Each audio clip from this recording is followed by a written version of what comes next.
Praise the Lord. ஆண்டவர் நாமத்துக்கு மகிமையும் கனமும் உண்டாவதாக.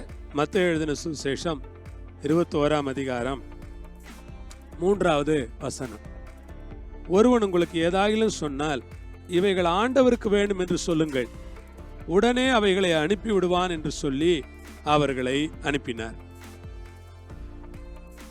ஒருவன் உங்களுக்கு ஏதாயிலும் சொன்னால் இவைகள் ஆண்டவருக்கு வேண்டும் என்று சொல்லுங்கள், உடனே அவைகளை அனுப்பிவிடுவான் என்று சொல்லி அவர்களை அனுப்பினார்.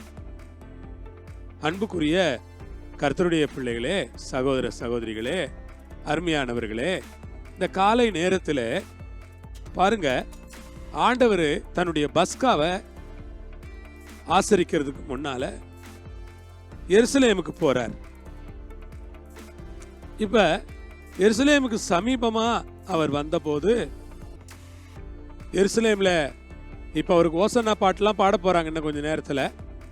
அந்த நேரத்துல தான் இந்த சம்பவம் நடக்குது. ஆண்டவர் சொல்றாரு, உங்களுக்கு எதிரே இருக்கிற கிராமத்துக்கு போங்க.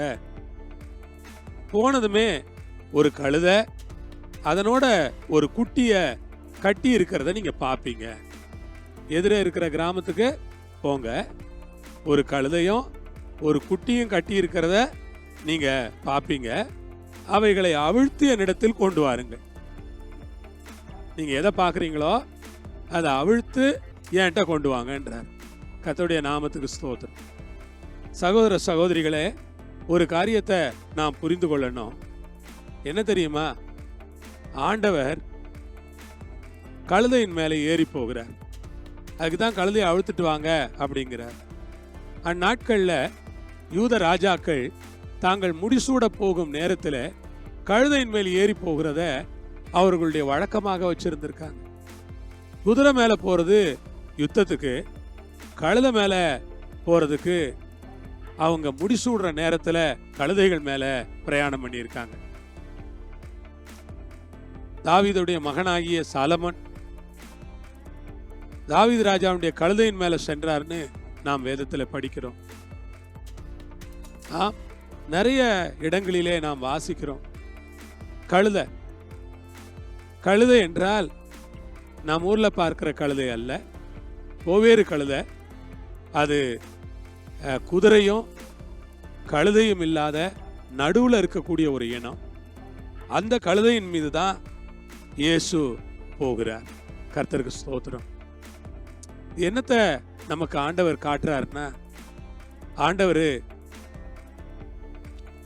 இஸ்ரவேல் ஜனங்களை மட்டும் இல்ல, ஒரு புறஜாதியான கூட ஆண்டவர் நேசிக்கிறாரு.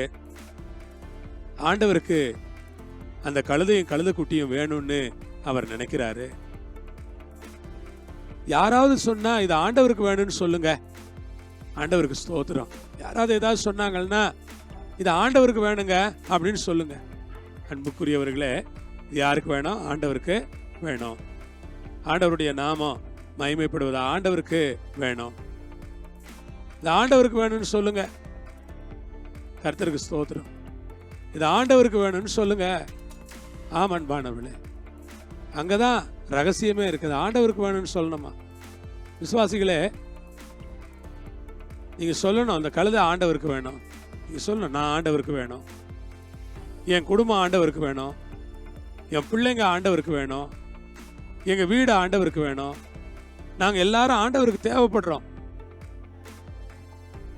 நாங்க யாரும் தேவையில்லாத ஆட்கள் இல்லை. நாங்க எல்லாருமே ஏதோ ஒரு வகையில ஆண்டவருக்கு தேவை உள்ளவர்களாக இருக்கிறோம். நாங்கள் யாவரும் ஆண்டவருக்கு தேவை உள்ள மனிதர்களாக இருக்கிறோம். அதற்காக ஆண்டவருக்கு ஸ்தோத்திரம்.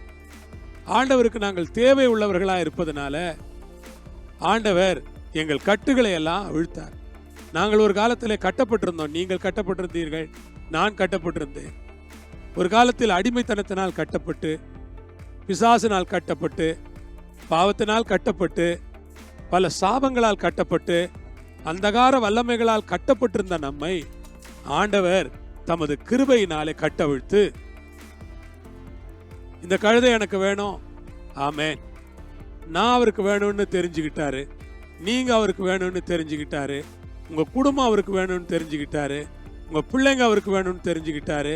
நீங்க எல்லாருமே அவருக்கு வேணும்னு தான் அவர் உங்களை தெரிஞ்சுக்கிட்டார். அல்லேலூயா, கர்த்தருக்கு ஸ்தோத்திரம். நீங்க சொல்லுங்க, நான் அவருக்கு வேணும், நாங்க அவருக்கு வேணும், நாங்க எல்லாரும் கர்த்தருக்கு தேவைப்படுறோம். ஜெபம் பண்ணலாமா? எங்களை நேசிக்கிற ஆண்டவரே, உமக்கு ஸ்தோத்திரம். நாங்க எல்லாருமே உமக்கு தேவையுள்ளவர்களா இருக்கிறோம். எங்கள் கட்டுகளை அவிழ்த்து இவைகள் ஆண்டவருக்கு வேணும்னு சொன்னது நீங்க தானேப்பா, அதுக்காக ஸ்தோத்திரம்.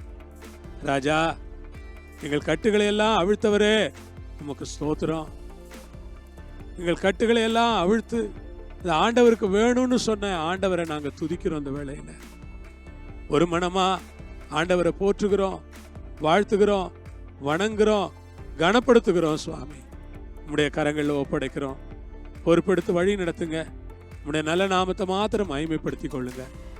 கனமும் மகிமையும் துதியும் உங்களுக்கு இயேசு நாமத்திலே பிதாவே, ஆமென். அல்லேலூயா. ஆண்டவருக்கு ஸ்தோத்திரம்.